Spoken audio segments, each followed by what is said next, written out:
கைகளை உயர்த்தி ஹalleluya. யாக்கோபு எழுதின பொதுவான நிருபம் 1வது அதிகாரம். யாக்கோபு எழுதின நிருபம் 1வது அதிகாரம் அதனுடைய 4வது வசனத்தை வாசிக்க கேட்கலாம். யாக்கோபு 1:4. நீங்கள் ஒன்றிலும் குறை உள்ளவர்களாயிராமல் பூரணராயும் நிறைவுள்ளவர்களாயும் இருக்கும்படி பொறுமையானது பூரண கிரியை செய்ய கடவது. கைகளை உயர்த்தி ஹalleluya. இந்த நாளிலே பேசும்படி பரிசுத்த ஆவியானவர் இந்த வார்த்தையை கொண்டு அதிகமாக இடைப்பட்டார், பேசினார். இந்த மாத வாக்குத்தத்த வார்த்தையை பேசிதான் இந்த மாத சண்டையை முடிக்க வேண்டும் என்று விரும்பினேன். ஆனால் ஆவியானவர் நம்மோடு கூட எதை பேச விரும்புகிறாரோ அதுதான் இங்கே பேசப்பட வேண்டும். இந்த நாளிலே கர்த்தர் இந்த வார்த்தையை கொண்டு சபைக்கு இதை கேட்கிற கவனிக்கிற ஒவ்வொருவரோடும் கர்த்தர் பேச விரும்புகிறார். இங்கே கவனிச்சிங்கன்னா 3 காரியத்தை கர்த்தர் நம்மிடத்திலே விரும்புகிறதை பார்க்க முடியும். ஒன்று, நாம் பூரணம் உள்ளவர்களாக இருக்கணும், எல்லாத்திலையும் பூரணமாக இருக்கணும். 2, நிறைவுள்ளவர்களாக இருக்கணும். 3வது, எதிலையுமே உங்களுக்கு குறைவு இல்லை என்கிற நிலையை அடையணும். இது 3மே ஒன்று தான். ஆனால் 3ஐயும் கர்த்தர் எடுத்து தனித்தனியாக சொல்ல காரணம் என்னவென்றால், என்னை கர்த்தர் குறைவுள்ளவனாய் பார்க்க விரும்பவில்லை, என்னை கர்த்தர் நிறைவுள்ளவனாய் பார்க்க விரும்புகிறார். நாம் குறைவுள்ளவர்கள் தான். பவுல் சொல்லுகிறார், எங்களால் ஏதாகிலும் ஆகும் என்று ஒன்றை யோசிப்பதற்கு கூட நாங்கள் தகுதியுள்ளவர்கள் அல்ல. ஒரு காரியத்தை கூட எங்களால் யோசிக்க முடியாது. இந்த விஷயத்தில் நான் சூப்பர், இந்த விஷயத்தை நான் செஞ்சிருவேன் அப்படின்னு சொல்லிட்டு என்னால் ஒரு காரியத்தை கூட யோசிக்க கூடிய அளவுக்கு எனக்கு தகுதி கிடையாது அப்படிங்கிறார். அதுதான் உண்மை, அதுதான் உண்மை. அதான் பிலிப்பியருக்கு எழுதும்போது சொல்லுவார், எப்படியாவது தகுதியாகும்படிக்கு அப்படிங்கிறார். பிரமாணத்தை கற்று தேர்ந்தவர், கமாலியல் பாதத்து கீழிருந்து படித்தவர், நியாயப்பிரமாணத்தின்படி குற்றம் சாட்டப்படாதவர், எபிரேயரில் பிறந்த எபிரேயன், பென்யமின் கோத்திரத்தான். உலகம் எதை எதை மேன்மையா பார்க்குதோ பவுலுக்கு எல்லாத்துக்குமே டிக்கு தான். ரைட். ஒரு இன்டர்வியூ வைத்து பவுலை செலக்ட் பண்ணும்போது கையில் செலக்ட் பண்ணுறவங்க ஒரு ஃபார்ம் வச்சிருக்கிறாங்கன்னு வைங்களேன், ஒரு லிஸ்ட் வச்சிருக்கிறாங்க. பவுல் வந்து சொல்லும்போது எல்லாத்துக்கும் அவங்களுக்கு டிக்கு தான் பண்ண முடியும், எதையுமே இது இல்லை அப்படின்னு சொல்ல முடியாது. ஆனால் அந்த பவுல் சொல்றாரு, எங்களால் ஏதாகிலும் ஆகும் என்று ஒன்றை யோசிப்பதற்கு கூட நாங்கள் தகுதி உள்ளவர்கள் அல்ல. இப்படிப்பட்டவங்களுக்கு தாங்க ரொம்ப கிருபையை கொடுப்பார், ரொம்ப கிருபையை கொடுப்பார்.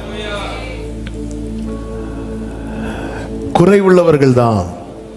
தேவன் தெரிந்தெடுத்ததே வேதம் சொல்லுகிறது, ஞானிகளை வெட்கப்படுத்த, பைத்தியங்களை, பலமுள்ளவைகளை வெட்கப்படுத்த, பலவீனமானவைகளை, உள்ளவைகளை அவமாக்க, இழிவானவைகளை, அற்பமா எண்ணப்பட்டவைகளை. அப்போ நம்முடைய ஆரம்பமே எங்க இருந்து ஆரம்பிக்குது அப்படின்னா குறை. செருபாபேல் எதோடு தான் வர்றான் தெரியுமா? எதோடு வர்றான்? பொன்னோடு வெள்ளியோடு இல்லை, ஒரு கல்லோடு வருகிறான். ஆண்டவர் சொல்ல, அதுக்கு கிருபை உண்டாவதாக. செருபாபேலின் கையில் இருக்கிற தூக்கு நூலை, கையில் இதுதான் இருக்கு, ஒரு கல்லு ஒரு நூல், இதை வச்சுட்டு சர்ச்சை கட்ட வராரு. ஆமே, கையில் என்ன இருக்கு? ஒரு கல்லு. சிலர் நாங்கள் பிஸ்னஸ் தொடங்கலான் இருக்கோம், கையில் என்ன இருக்கு? ஒரு கல்லு ஒரு நூல். நல்ல சிரிச்சா வாயில வேற என்ன இருக்கு? இதை வச்சுட்டு ஆண்டவர் சொல்றார், கிருபை உண்டாவதாக. அற்பமான ஆரம்பத்தின் நாளை யார் அசட்டை பண்ணலாம்?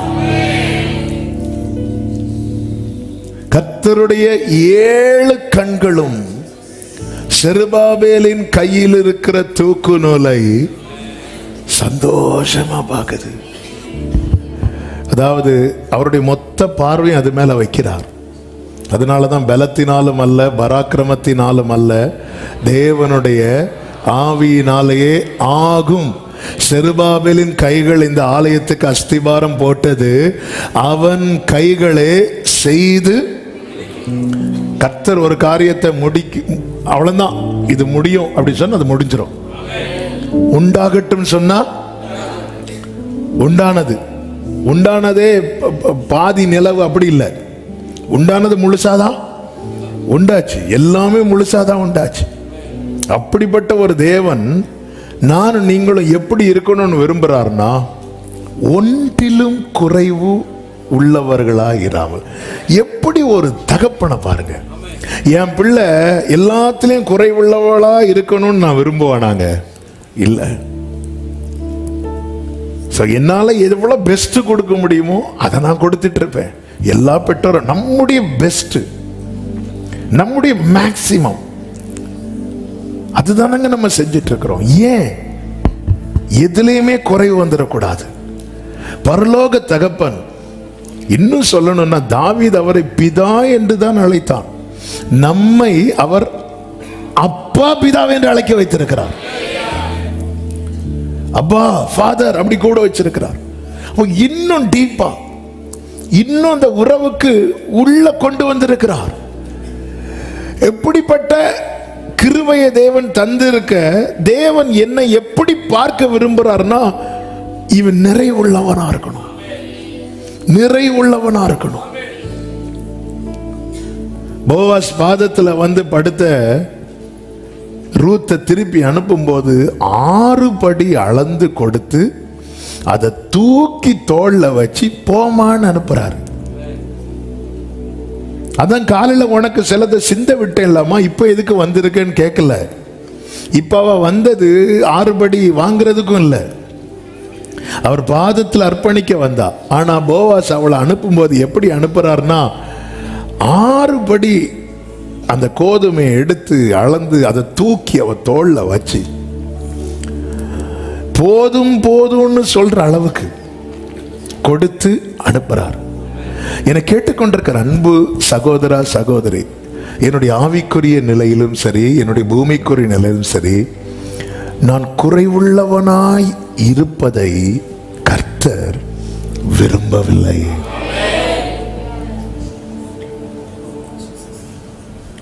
இதை நீங்க முதல்ல மனசுல எழுதி வைக்கணும். இன்னைக்கு 1000 குறை இருக்கு, நான் குறைவுள்ளவனா இருப்பதை கர்த்தர் விரும்பவில்லை. சீஷர்கள் இயேசுவினிடத்தில் வந்து சொல்லுகிறார்கள், ஜனங்களை அனுப்பி விடுங்கள். இப்போ என்னுடைய கேள்வி, ஜனங்க யாராவது ஆண்டவர்கிட்ட வந்து எங்களுக்கு பசிக்குன்னு சொன்னாங்களா? இல்லை. அப்போ சென்று வாருங்கள் சொன்னா அவங்க எழும்பி போயிருப்பாங்க. ஆனா இயேசு அப்படி சொல்ல அவருக்கு மனசு வரல. இவரை தான் நாம் அப்பான்னு அழைக்கிறோம், இவரை தான் நாம் ஆராதிக்கிறோம். அப்போ நான் குறைவுள்ளவனாய் இருப்பதை என் ஆண்டவர் விரும்பவில்லை. நம்ம வளர்றத உலகம் விரும்பாது. யோசேப்பு கனித்தரும் செடி, அவன் கொடி சுவர் மேல் படரும், வில் வீரர் என்ன செய்வாங்க, அவனை மனமடிவாக்கி. அப்ப நம்ம வளர்றத உலகம் விரும்பாது, நாம தளர்றத பரலோகம் விரும்பாது. நம்ம நிறைவுள்ளவர்களா இருக்க வேண்டும். அப்படி இருக்கும்படிக்கு நமக்குள்ளே கிரியை செய்யக்கூடிய ஒரு நல்ல கனிதான் என்னவென்றால் பொறுமை. என்கிட்ட பேசினார் நிறைய, அதுதான் நான் உங்ககிட்ட இன்னைக்கு பேச போறேன். ஆமே, நீங்க இந்த பொறுமையை பற்றி கேட்க உங்களுக்கு கர்த்தர் பொறுமையை தருவாராக. ஆமே. இது ஆவியின் கனி என்று சொல்லப்பட்ட இடத்துல இந்த நீடிய பொறுமை வருது. முதல்ல பொறுமை வரட்டும், அப்புறம் நீங்க இந்த பைபிள்ல என கடந்த நாள்ல இதை மெடிடேட் பண்ண வைத்ததுனால என்ன ஒரு வார்த்தை வந்து ரொம்ப ஊழியம் செய்தது. கலாத்தியர் அந்த 5வது அதிகாரத்துல 22, 23 ஆவியின் கனியோ என்று சொல்லப்பட்டிருக்கிறது. சண்டே ஸ்கூல் பிள்ளைங்களாம் சத்தமா சொல்லுங்க, ஆவியின் கனி என்ன? செக்ரட்டரி உட்பட எல்லாரும் சேர்ந்து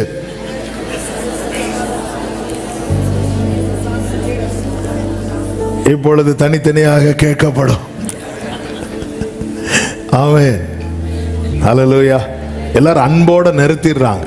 ஏன்னா அது போதும், அதுக்குள்ள எல்லாமே அடங்கி இருக்கும். அதுலதான் சொல்லப்பட்டிருக்கிறது நீடிய பொறுமை என்று சொல்லிவிட்டு 23வது வசனத்தில் பாருங்கள், இப்படிப்பட்டவைகளுக்கு விரோதமான பிரமாணம் ஒன்றுமில்லை. இந்த பைபிள் இப்போ இன்னும் சொல்லப்பட்டிருக்குல்ல, இது மட்டும் நம்மில் வெளிப்பட்டுட்டுனா இந்த பிரமாணம் இதுக்கு அகைன்ஸ்டாவே நிக்காது.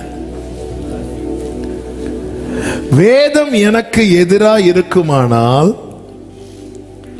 நான் நிறைவுள்ளவனாக முடியாது. வேதம் எனக்கு அனுகூலமா இருக்குமானால் என் வாழ்க்கை பூரணமாகும். இந்த பொறுமை என்பது, பொறுமைனா என்ன அப்படின்னா, நெருக்கமான நேரத்தில் அல்லது ரொம்ப டைம் டிலே ஆகும்போது, ஒரு பிரச்சனை வரும்போது நம்மிலே இயல்பாகவே சில மாம்ச கிரியைகள் வெளிப்படும். ஒருத்தங்க நம்மளை சும்மா நோண்டிகிட்டே இருக்கிறாங்கன்னா முதல் தடவை தட்டுறாங்க, பிரதர் கொஞ்சம் பார்த்து. ரெண்டாவது தடவை தட்டுறாங்க, ப்ளீஸ். மூணாவது தடவை தட்டுறாங்க, சொன்னா கேட்க மாட்டீங்களா? அப்படி அப்படி கேட்க போறோம் தெரியுமா? அந்த இடத்துல அந்த கிரியை வெளிப்படுற இடத்துல வேண்டாம், அப்படி கேட்க வேண்டாம்னு சொல்லிட்டு கொஞ்சம் அமைதியாகிறோம் தெரியுமா? இதான் பொறுமை. ஆமே, புரியும்படியாக நீங்க சண்டே காட்டுற கூத்தெல்லாம் பார்த்து உங்களுக்கே நான் அதை சொல்லுகிறேன். இப்படிதான் முந்தி பழைய சர்ச்சில் ஒருத்தர் தூங்கி தூங்கி தூங்கி தூங்கி தூங்கி தூங்கி தூங்கி தூங்கி டக்குன்னு ஒருத்தர் மேல விழுந்துட்டார். அவர் தோடையில ஒரு அடி. இப்படியா தூங்குறது சர்ச்சில்? இவருக்கு ஒரு மாதிரி ஆயிட்டு. ஏன்னா அவர் தூங்கிட்டு இருந்திருக்காரு. இவர் தூங்கி அவர் மேல விழுந்து, அவர் ஏதோ ஆண்டவர் வந்துட்டாருன்னு சொல்லிட்டு பயந்து இப்படியா தூங்குறன்னு சொல்லிட்டு அவர் அந்த சைடு, அதாவது இப்படி தூங்கணுமா, யாரையும் டிஸ்டர்ப் பண்ணாம தூங்கணுமா. ஒரு காரியம் என்னை பாதிக்கும் போது என்னில் வெளிப்படுத்துகிற அந்த மாம்ச கிரியை இருக்கிறது அல்லவா, அது வெளிப்படாத ஒரு நிலை இடம் தெரியுமா? அதுதான் பொறுமை. 10 வார்த்தை என்ன பார்த்து ஒருத்தங்க பேசும்போது அட்லீஸ்ட் 2 வார்த்தை அப்படி அந்நிய பாஷை கூட்டத்தோட 2 வார்த்தையாவது பேசிட்டானா நமக்கு அப்படி பேசணும்னு வரும்போது நம்ம பேசாம இருக்கிறோம் தெரியுமா? அதான் பொறுமை. இந்த பொறுமை என்பது என்ன தெரியுமா? துன்பத்தை தாங்கும் ஆற்றல் தான் பொறுமை. ரோமர் 15:6 சொல்லப்பட்டிருக்கிறது, தேவன் பொறுமையும் ஆறுதலையும் அளிக்கிறார் என்று. பொறுமையை யார் கொடுக்கிறார் தெரியுமா? தேவன் கொடுக்கிறார். தேவன் பொறுமையை எப்படி கொடுக்கிறார்? அதே 15:4 சொல்லப்பட்டிருக்கிறது, தேவ வசனத்தினால் உண்டாகும் பொறுமை. வசனம் உள்ள போக போக போக போக அந்த வசனத்தினால் என்ன உண்டாகுது அப்படின்னா இந்த பொறுமை உண்டாகுது. இந்த பொறுமை எனக்குள்ளே பூரண கிரியை செய்யும் போது குறைவுள்ளவனாய் காணப்பட்ட எண்ணப்பட்ட நான் எப்படி மாறுவேன் என்றால், நிறைவுள்ளவனாகவும் யாதொரு காரியத்தில் குறைவு இல்லாதவனாகவும் பூரணனாகவும் காணப்படுவேன். இந்த பொறுமையை நமக்குள்ளே உண்டாக்க தேவன் என்ன செய்கிறார் என்றால், அதே யாக்கோபு 1 அதிகாரம் 1, 2, 3 வசனங்களை பார்க்கும்போது 2-3 வசனங்களிலே நீங்கள் பலவிதமான சோதனைகளில் அகப்படும் போது உங்கள் விசுவாசத்தின் பரீட்சையானது பொறுமையை உண்டாக்கும் என்று அறிந்து அதை மிகுந்த அவன் பொறுமையை என்னில் அவர் உண்டாக்க விரும்புகிறார். வசனத்தை அனுப்பி வசனம் வரும்போது என்ன உண்டாகும்? விசுவாசம் கேள்வினால வரும், கேள்வி தேவனுடைய வசனம் வரும்போது நமக்குள்ளே விசுவாசம் வருகிறது. விசுவாசம் வந்தாலே, விசுவாசம் எனக்குள்ள வந்துட்டுன்னு அடுத்து ஒரு விசுவாச பரீட்சை உண்டு.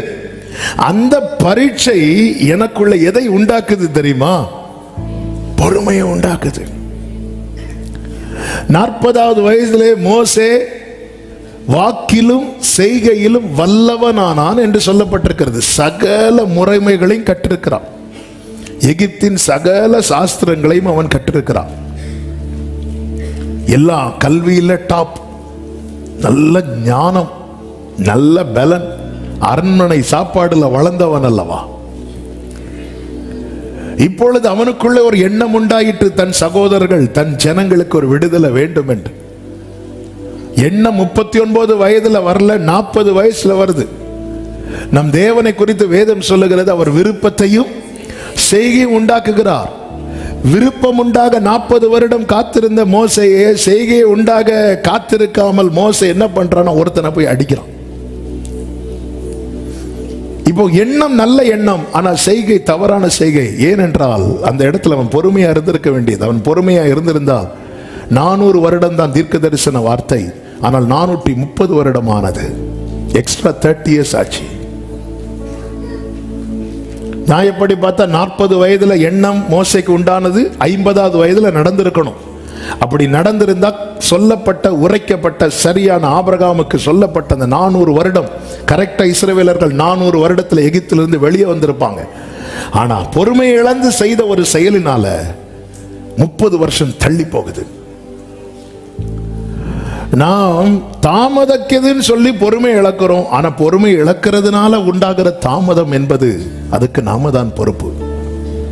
கர்த்தர் என்ன செய்தார் தெரியுமா? இதே மோசைய, ஒரு சின்ன காரியத்தை பார்த்து தாங்க முடியாத மோசே எதுவரைக்கும் போயிட்டான்னா, அவனை வெட்டி, வேதம் சொல்லுகிறது, அவனை எகிப்தியனை வெட்டி அவனை மணலிலே புதைத்து போட்டான். அதுவரைக்கும் அந்த எக்ஸ்ட்ரீமுக்கு போயிட்டான்.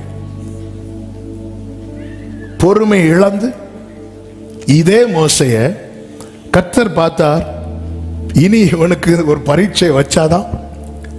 ஏனென்றால் தேவ திட்டம் இவனை கொண்டு செய்ய வேண்டி இருக்கிறது. தேவன் பெரிய மகத்தான காரியங்களை இந்த மோசையை கொண்டு செய்ய தெரிந்தெடுக்கிறார். கர்த்தர் என்ன செய்தார் தெரியுமா?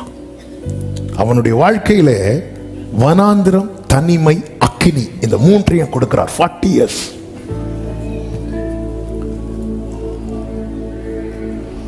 நேற்று இரவு ஆவியானவர் எஸ்ஐயா 58:11 பேச வைத்தார். கர்த்தர் உன்னை நித்தமும் நடத்தி மகா வறட்சியான காலங்களில் உன் ஆத்துமாவை. மகா வறட்சியை கர்த்தர் நடத்தும் போது எனக்கு ஏன் வறட்சி வரணும்? அந்த காலத்துல ஆத்துமாவை திருப்தியாக்கின்னு இருக்கு. அவன் உள்ளான மனிதனை பலப்படுத்த சில கடினமான சூழ்நிலைகளுக்குள்ளே தேவன் நம்மை நடத்துகிறார். தாவீது அதிகமாய் சஞ்சரித்த நாட்கள் வனாந்திரத்துல என்று பைபிள்ல நம்ம பார்க்கிறோம். ஏன் ஆண்டவரே வனாந்திரத்துல? நீங்க கவனிச்சீங்கன்னா தெரியும், இந்த வனாந்திரத்துல வளரக்கூடிய மரங்கள் இருக்கிறதல்லவா, அதனுடைய வேர்கள் தான் மற்ற மரங்களை விட அதிக ஆழமாய் சொல்லக்கூடியது. ஏன்னா அது எங்க வர போகும் தெரியுமா? தண்ணீர் பக்கத்திலே இருந்தால் வேர்களின் வளர்ச்சி கொஞ்சம் தான் இருக்கும். வனாந்திரத்தில் இருக்கிற மரத்தின் வேர்கள் எல்லாம் அப்படி போயிட்டே இருக்கும். மரம் வெளியே 5 அடி தான் இருக்கும், வேறு 500 அடிக்கு போகும். கர்த்தர் வேரூண்டி நிற்க வைக்க இப்ப இந்த மோசையை கர்த்தர் உருவாக்குகிறார், வனாந்திரத்தை கொண்டு கொடுக்கிறார். இப்ப பெரிய கேள்வி, அப்போ இத்தனை வருஷம் கற்று தேர்ந்ததுனால என்ன பிரயோஜனம்? வாக்கில் வல்லவனானான் மோசே. கர்த்தர் அவனை முதல்ல மெதுவா பேச வைக்கிறார்.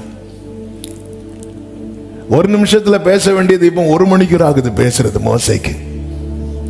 கர்த்தர் எப்படி பொறுமையை உண்டாக்குறார் பாருங்க. ஆமென். காலில் இருக்கிற பாதரட்சைய கலட்டுங்கிறார். ஏன் கலட்ட வைக்கிறார்? இன்னும் கொஞ்ச நேரத்தில் அங்க என்ன வரப்போகுது? பாம்பு வரப்போகுது. பாம்பை பார்த்தா என்ன செய்வோம்? உட்காந்து இப்படி பார்த்துட்டு இருப்போமா? அது நம்மளை பார்க்க என்ன செய்வோம்? ஓடக்கூடாது. மோசே செருப்ப கழட்டு. எங்க ஓட முடியும்? முச்செடி பக்கம் ஃபுல்லா என்ன இருக்கும்? முள்ளுதான் சதறி இருக்கும். ஆண்டவர் பாத்தீங்களா, ஒருவனுக்குள்ளே அவர் விரும்புகிறதை உண்டாக்க உருவுறதெல்லாம் உருவிடுவார். மோசே உன் காலில் இருக்கிற பாதரட்சைய கழட்டி போட்டாச்சு. அவனுக்கு தெரியுமா இப்ப கையில இருக்கிற கோல் எதுவா மாறப்போகுது? பாம்பா மாறப்போகுது. எங்க ஓட முடியும்? இப்படி ஓடலன்னா ஆம்பாரு. ஏன்னா காலில் ஒரு முள்ளு குத்தி இருக்கும். மோசே விலகி ஓடினான் இருக்கு. எவ்வளவு தூரம் ஓட முடியும்? நிக்க வைக்கிறார். அக்கினி, வனாந்திரம், தனிமை. இந்த மோசே அனுப்புறார். அன்னைக்கு ஒரு சின்ன காரியத்தை பார்த்து தாங்கிக் கொள்ள முடியாத மோசே, இன்னைக்கு இந்த மோசைக்கு விரோதமாய் ஆரோன் பேசுறான், மிரியாம் பேசுறாங்க. வேதம் சொல்லுகிறது, மோசே மிகுந்த சாந்த குணமுள்ளவனாயிருந்தான். இந்த ஒரு மோசைய பார்க்கதான் அந்த 40 வருஷம். ஏன்னா மோசே, உன்னை நான் குறைவுள்ளவனாய் பார்க்க விரும்பவில்லை. மோசே, உன்னை நான் நிறைவுள்ளவனாய் பார்க்க விரும்புகிறேன். நான் விரும்புகிற நிறைவு உன்னில் பார்க்கப்பட வேண்டுமானால் அந்த பொறுமை உனக்குள்ளே பூரண கிரியை செய்ய கடவுது.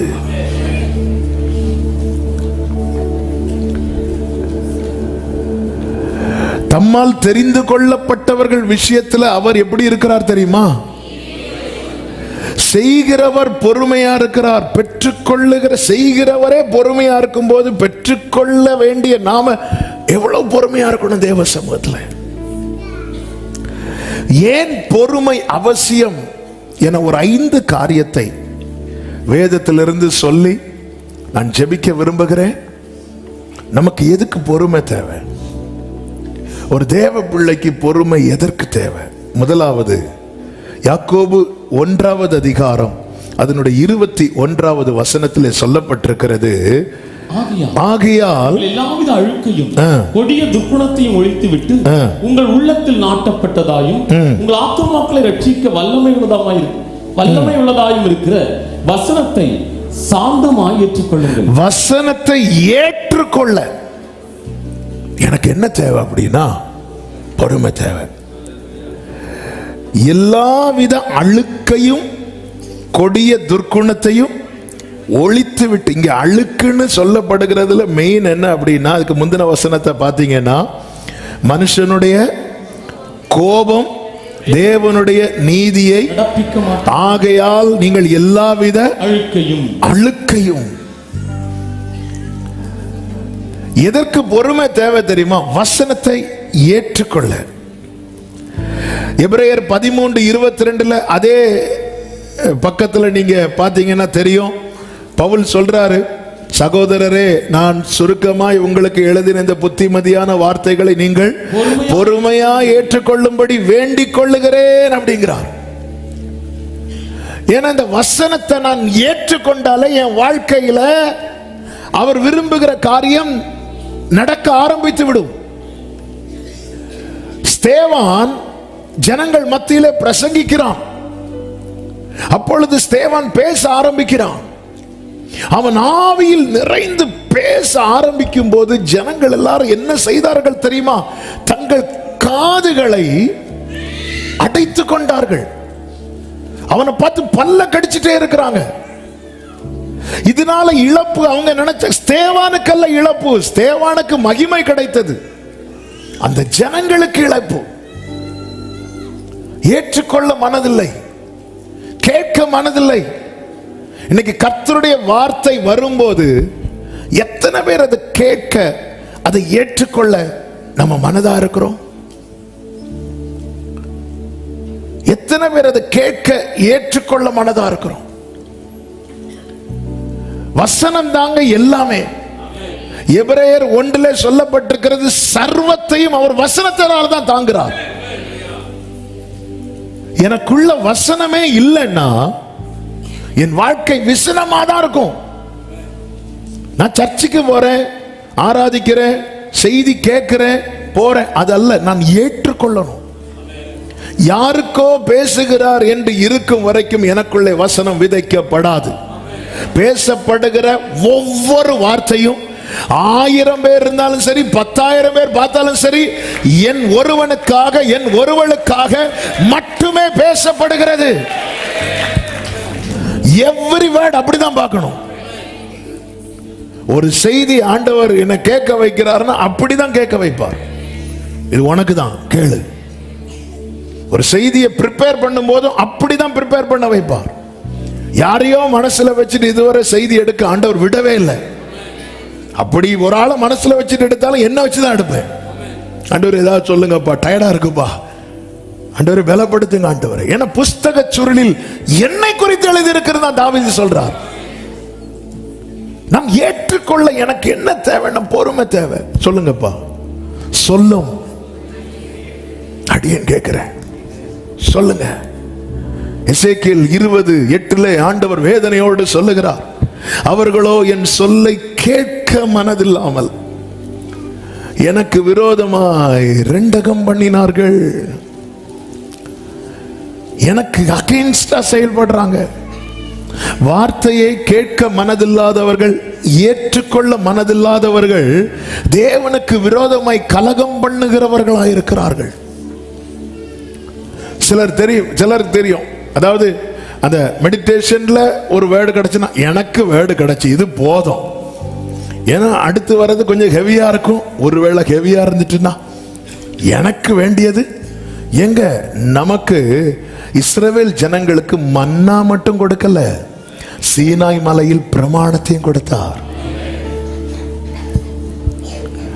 இதுக்குள்ளே ஆயிரக்கணக்கான வாக்குத்தத்தங்கள் இருக்கிறது. ஆனால் வாக்குத்தத்தங்கள் மட்டுமல்ல, அநேகம் எண்ணிக்கைக்கு அப்பாற்பட்ட ஆலோசனைகள் இருக்கிறது. அதனாலதான் அந்த அழுக்கெல்லாம் களை. இதெல்லாம் நான் கேட்கணுமா? இதெல்லாம் எனக்கு வேணுமா? இந்த வசனத்தை வசனத்தின் மேல இருக்கிற இந்த பசி குறையவே கூடாது. புதிதாய் பிறந்த குழந்தைகளை போல திருவசனமாகிய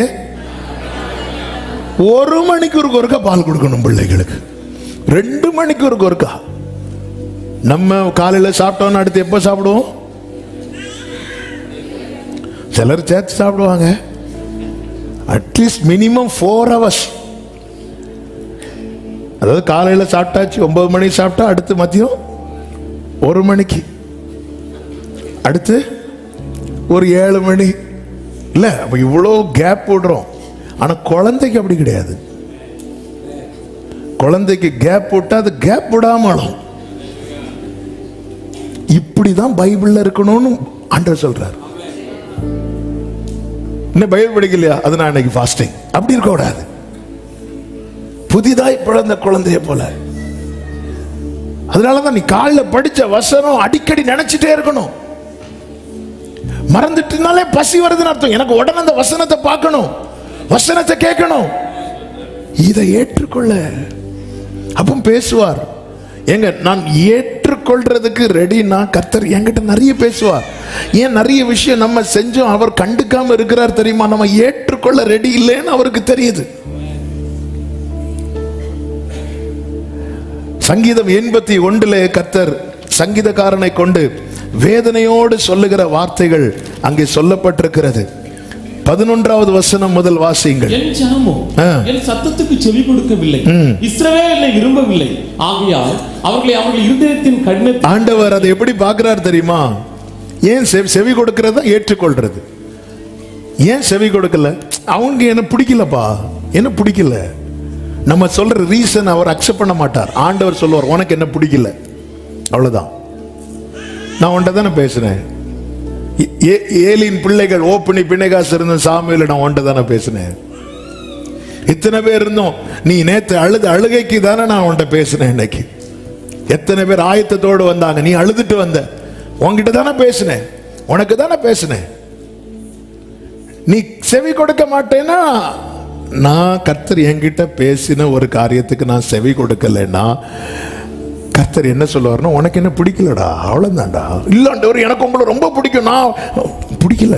உனக்கு என்ன பிடிக்கும் ஆண்டவரே, நான் ஊழியத்துக்கு, உனக்கு என்ன பிடிக்கல, அவ்வளவுதான். எப்போ எனக்கு அவரை பிடிக்கலன்னு தெரிஞ்சிட்டோ, அடுத்த வசனத்தை பாருங்க. அவர்களை அவர்கள் இருதயத்தின் கடினத்திற்கு விட்டுவிட்டேன். சரி போ. அவர்கள் தங்கள் யோசனையின்படியே நடந்தார்கள். அப்படி விட்டுட்டு இந்த இளையகுமாரன் தகப்பன், சரிப்பா போ, விட்டுட்டு அடுத்த வசனத்தை பாருங்க. நானே வாசிக்கிறேன். ஆண் கத்துறாரு.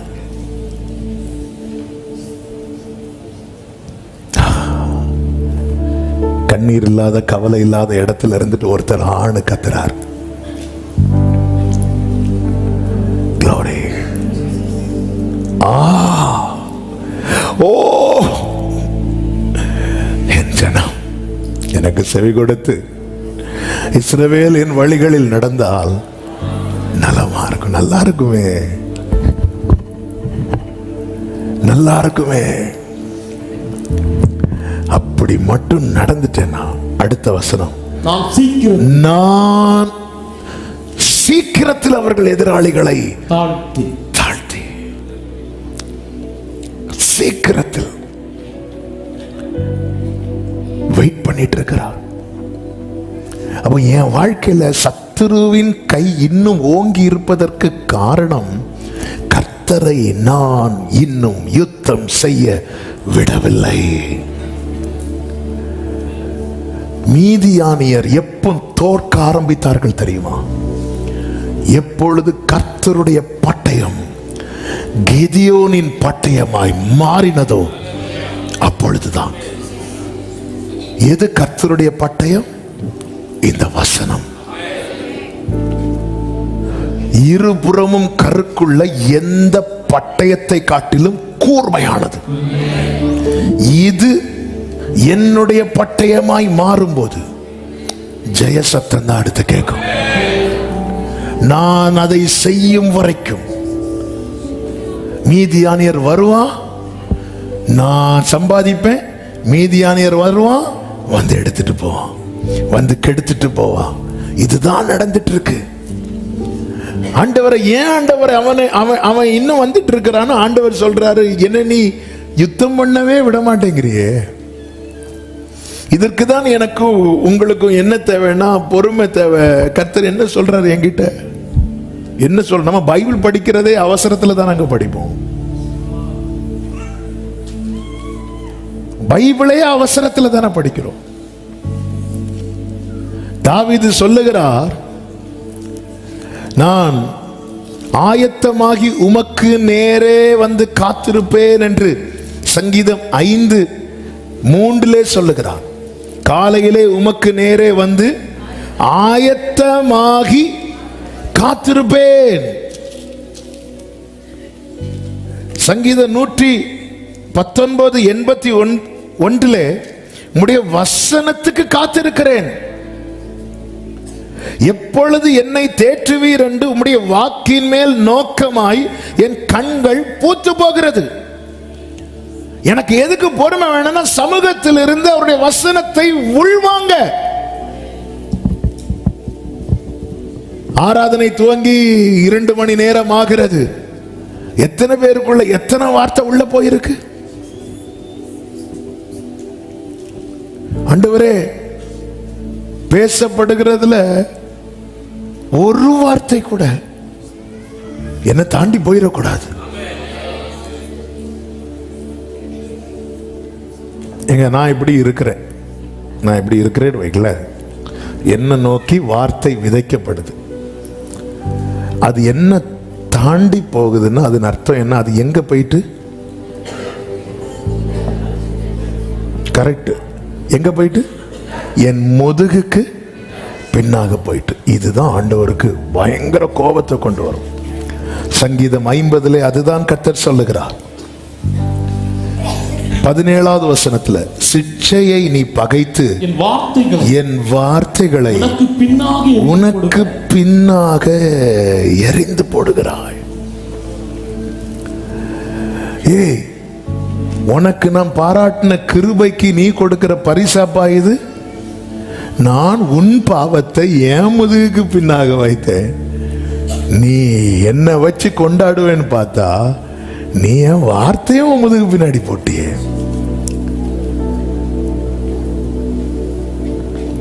ஏற்றுக்கொள்வதற்கு ஆண்டவரே எனக்கு அந்த பொறுமையை தாங்கப்பா. எதுக்கு பொறுமை வேணும்? உடைய வசனத்தை நான் ஏற்றுக்கொள்ளணும், நிதானிக்கணும். வேதம் சொல்லுகிறது, ஆவிக்குரியவன் எல்லாவற்றையும் நிதானிப்பான். இந்த ஸ்தேவான் பேசும்போது காதை அடைச்சிட்டாங்க. சரி, அவன் என்னதான் சொல்றான் கொஞ்சம் கேட்போம். இல்ல இல்ல இல்ல இல்ல, நாங்க மனசுல ஒண்ணு செட் பண்ணி வச்சிருக்கிறோம், அதுதான். அதுக்கு மேல எங்களால கேட்க முடியாது. மனசுல நாங்க நிர்ணயிச்சிட்டோம், அவ்வளவுதான். இதெல்லாம் கேட்க முடியாது.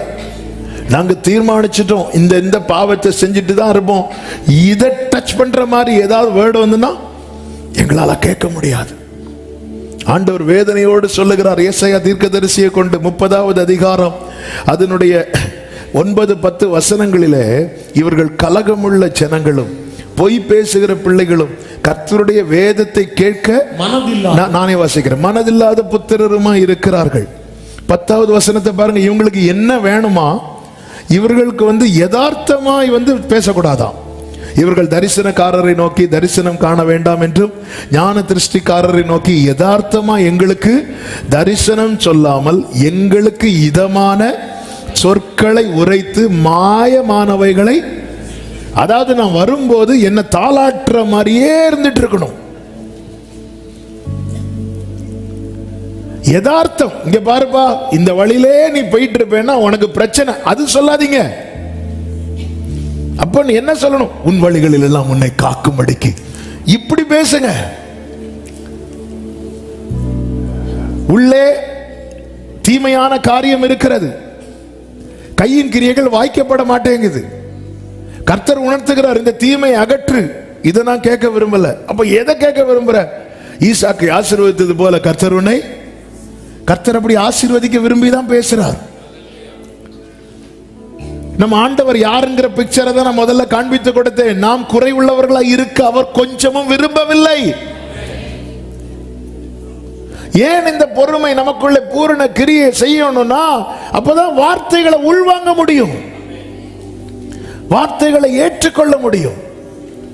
வார்த்தைகளை எவன் ஒருவன் உண்மையா ஏற்றுக்கொள்ளுகிறானோ அவன் 100 மடங்கு பலன் கொடுக்கிறானா. அந்த விதையாகிய வசனம் 30, 60, 100 பலன் கொடுக்கிறது என்று வேதம் சொல்லுகிறது. வசனத்தை ஏற்றுக்கொள்ள நேரம் அதிகம் போகிறதுனால அடுத்த வார்த்தைக்குள் செல்ல விரும்புகிறேன். எதற்கு பொறுமை தேவை தெரியுமா? 2வது, காத்திருக்க. சங்கீதம் 40:1 வாசியுங்கள். 40வது சங்கீதம் 1வது வசனம். கர்த்தருக்காக பொறுமையுடன் காத்திருந்தேன். I waited patiently for Jehovah. இந்த காத்திருக்க பொறுமை வேணும். 42வது சங்கீதத்தில் தாவீது ரிப்பீட்டடா சொல்லுகிற வார்த்தை 43 சொல்லுகிறார். 11வது வசனம் 42:11, என் ஆத்துமாவை நீ ஏன் கலங்குறாய், தேவனை நோக்கி காத்திரு. இந்த காத்திருக்க பொறுமை வேணும். இல்லைன்னா நாம் அவசரப்பட்டு வேற எதையாவது செய்வோம். பேதுரு கையில கத்தி வச்சிருக்கிறார். இயேசு கிட்ட கேட்கிறார், ஆண்டவரே சோல்ஜர்ஸ் பிடிக்க வந்துட்டாங்க, இயேசுவை பட்டயருக்கு வெட்டலாமா அப்படின்னு கேட்கிறார். ஆண்டவர் வெட்டுன்னு சொன்னாரா? வெட்டாதுன்னு சொன்னாரா? இல்ல. அவன் பேதுரு சைடுல ஜெபத்தை வச்சுட்டான். அவர் சைடுல பதில் வர்றதுக்கு முன்னாடி இவன் கத்தி எடுத்து, நம்ம பிரேயர் லைஃபே இப்படிதான் இருக்கு. ஜெபத்துல வைக்க வேண்டியதெல்லாம் வச்சிருவோம். அடுத்து அவர் சொல்ல வர்றதுக்கு முன்னாடி கத்தி எடுத்து மனைவி கேட்காத இல்ல யாருக்கோ, ஆமா என்ன சார் கையில எவ்வளவு பெரிய தழும்பு, மனைவி காய்கறி வெட்டும் போது இடையில விழுந்துட்டேன். நம்ம ஜெபத்துல தான் வைக்கிறோம். நான் ஜெபத்துல வச்சு தான் செஞ்சேன். ஜெபத்துல வச்சு நீ என்ன செஞ்ச? நான் ஜெபத்துல வைத்து செய்தேன். ஜெபத்துல வைத்து நீ என்ன செய்த? பேதுரு மாதிரி தானே இருக்கிறோம். அவன் ஆண்டவர்கிட்ட கேட்கிறான், ஆண்டவரே பட்டயம் இருக்கு ஆண்டவரே. ஆண்டவர் வெட்டுன்னு சொல்லல, வெட்டாதுன்னு சொல்லல, அதுக்குள்ள எடுத்து வெட்டிட்டான். ஆண்டவர் உங்கள்கிட்ட கேட்டுட்டு தானே, என்கிட்ட கேட்டப்பா, நான் சொன்னதை கேட்டியா?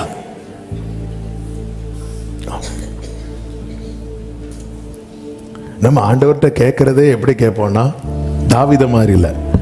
ஆண்டவரே நான் போலாமா, நான் அதை பிடிப்பேனா, இப்படி நம்ம கேட்டா ஒருவேளை நோ சொல்லிட்டாருன்னா நம்ம என்ன சொல்லுவோம்னா, ஆண்டவரே வருந்தி அழைக்கிறேன், என்னோடு வருவீராக, என் கூட நீங்க வாங்கப்பா, வாங்கப்பா. கர்த்தருக்காக நான் பொறுமையோடு காத்திருந்தேன். தாவீது சவுலை தள்ளி கர்த்தர் தாவீதை ராஜாவாக அபிஷேகம் பண்ணுகிறார். தாவீது தான் இனி அடுத்து ராஜா என எல்லாருக்குள்ளும் தெரிந்து விட்டது. சவுலுக்கு நன்றாய் தெரிந்து விட்டது. எனவேதான் அவனை கொலை செய்ய வகை தேடுகிறான். யோனத்தானுக்கும் தெரிந்து, யோனத்தான் சொல்ற எப்படியும் நீர் ராஜாவா இருப்பீர் என்று. இந்த நிலையில தான் சவுல் தாவீதை ராஜாவா இருக்க விடாதபடிக்கு அவனை அங்குமெங்கும் துரத்தி கொண்டிருக்க ஒரு சூழ்நிலையில தாவீது கையில சவுல் அகப்பட்ட ஒரு நிலை வருகிறது. இந்த நேரத்தில் 1 சாமுவேல் 26வது அதிகாரத்தில் அப்சாயி, தாவீதோடு இருந்த அப்சாயி தாவீதை பார்த்து சொல்லுகிறார் 8வது வசனத்தில், இன்று தேவன் உம்முடைய சத்துருவை உம்முடைய கையிலே ஒப்பு கொடுத்தார், நான் ஒரே குத்தா குத்தட்டுமா அப்படி கேட்கிறான். அந்த இடத்துல நாம இருந்திருந்தா, அப்சாயே குத்து பாப்போம், நீயும் குத்து நானும் குத்துற, அப்படி இல்லை. தாவீது அப்போ ஒரு வார்த்தை சொல்லுவார் பாருங்க. அதனுடைய 10வது வசனத்தை வாசியுங்கள். 1 சாமுவேல் 26:10. பின்னும் தாவீது கர்த்தர் அவரை அடித்து, கர்த்தர் அவரை அடித்து, அல்லது அவருடைய காலம் வந்து அவர் மரித்து, அல்லது அவர் யுத்தத்திற்கு போய் மாண்டால் ஒழிய நான் என் கையை கர்த்தர் அபிஷேகம் பண்ணுவித்தவர் மேல் போடாதபடிக்கு கர்த்தர் என்னை காக்க கடவர். என்ன ஜெபங்க இது?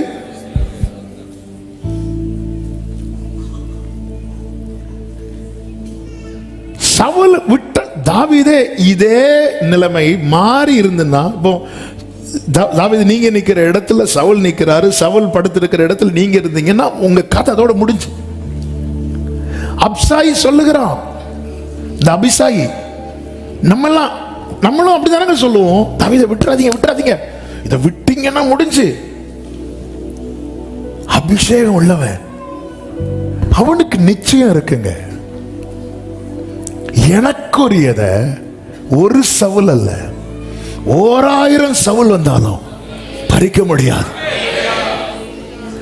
கர்த்தருக்காக நான் பொறுமையோடு காத்திருந்தேன். அவர் சொல்றார், இங்க பாருப்பா, கர்த்தர் அடித்து, அல்லது அவர் காலம் வந்து மரித்து, அல்லது ஒரு யுத்தத்தில் அவர் கதை முடிஞ்சு, இப்படி ஒரு காரியம் நடந்தால் ஒழிய நான் அவசரப்பட்டு எதையும் செய்யாதபடிக்கு கர்த்தர் என்னை காப்பாராக.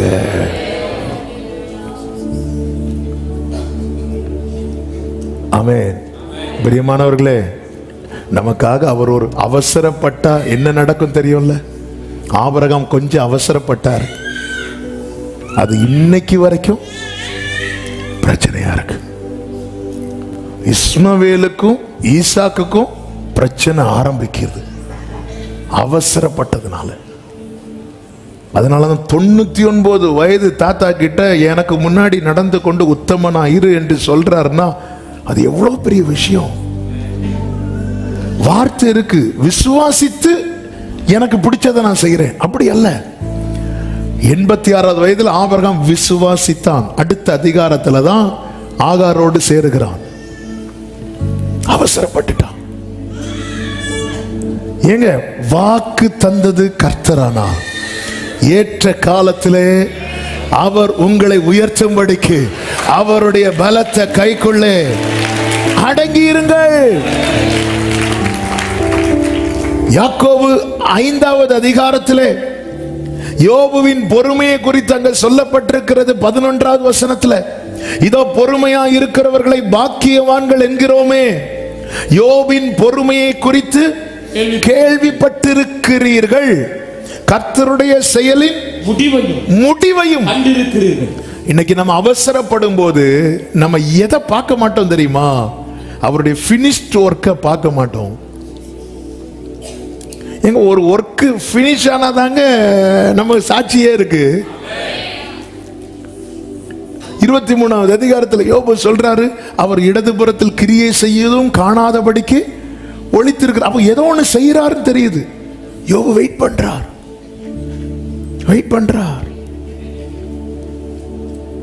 யோபுவின் பொறுமையா இருக்கிறவர்கள் பாக்கியவான்கள். நீ பொறுமையா இருப்பா, நான் செய்யறேன்பா. அதனாலதான் ஆண்டவர் சொல்லுகிறார், நீங்கள் அமர்ந்திருந்து நான் அவசரப்பட்டு ஒன்றை செய்வேன் என்றால் அவருடைய அந்த finished work, அந்த செயலின் முடிவை நான் பார்க்காம போயிடுவேன். என் வாழ்க்கையில கர்த்தர் ஏதோ ஒன்று செய்யறது நல்லா தெரியுது, அந்த செயலின் முடிவை நான் பார்க்காம போயிட்டேன்னு வைங்களேன், நான் காத்திரு. இதெல்லாம் அடுத்த தலைமுறைக்கு சொல்லவே முடியாதுங்க. ஆண்டவர் நம்முடைய வாழ்க்கையில் ஏதோ ஒன்று செய்கிறார், அதனால தானங்க நிற்கிறோம், நிர்மூலமாகாம இருக்கிறோம். அந்த ஒர்க் ஃபினிஷ் ஆகிறத கொஞ்சம் நீங்க பார்க்க ஆரம்பிங்க. 1வது அதிகாரத்தில் கர்த்தர் இரக்கம் உள்ளவர், மன உருக்கம் உள்ளவர் சொல்ல முடியுமா? ஏன்னா எவனோ ஒருத்தன் கேட்டான் சரிங்கிறாரு, அப்படித்தானே இருக்கு. நீர் அவனை தொடுவீரானால் அவன் பொய்யனும் பொய்க்கு பிதாவா இருக்கிற. அப்படி இருந்தோம் சரி, நான் அவனுக்கு உண்டான எல்லாம் உன் கையில இருக்கு. என்னாண்டவர் இது, என்னாண்டவர் இது? அது போதாதுன்னு திருப்பி நீர் அவனை தொடுவீரானால் இதோ அவன் உன் கையில் இருக்கிறான். எப்படி ஆண்டவரை கொடுக்குறீங்க நீங்க? எப்படி ஆண்டவரை இதை விட்டுட்டீங்க? இப்படிதான் எனக்கு கேட்க தோணும் அந்த சாப்டர்லாம் படிக்கும் போதெல்லாம். ஆனா இங்க யாக்கோபை கொண்டு ஆவியானவர் எழுதுகிறார், அவர் மிகுந்த உருக்கமும்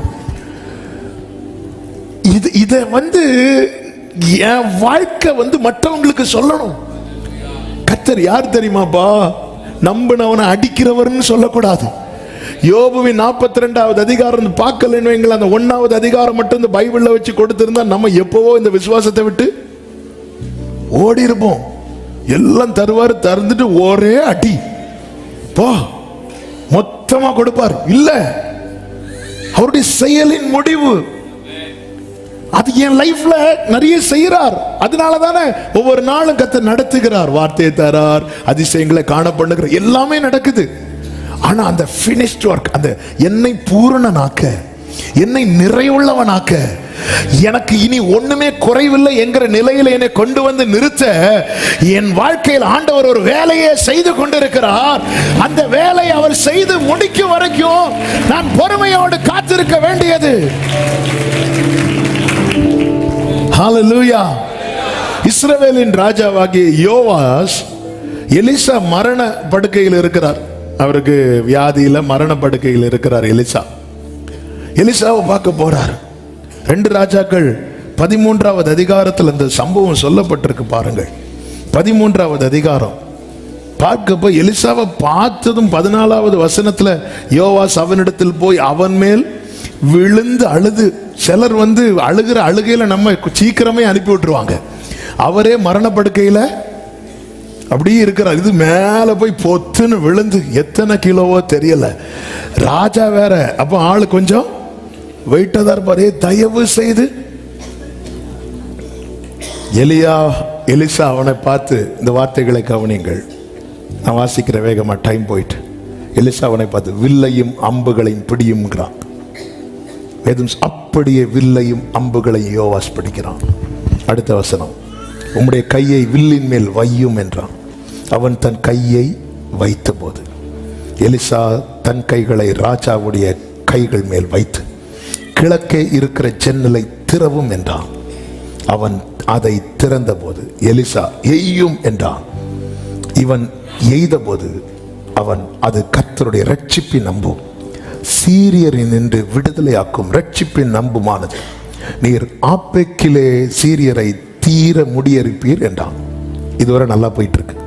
பின்பு அம்புகளை பிடியும் என்றான். அவைகளை பிடித்தான்.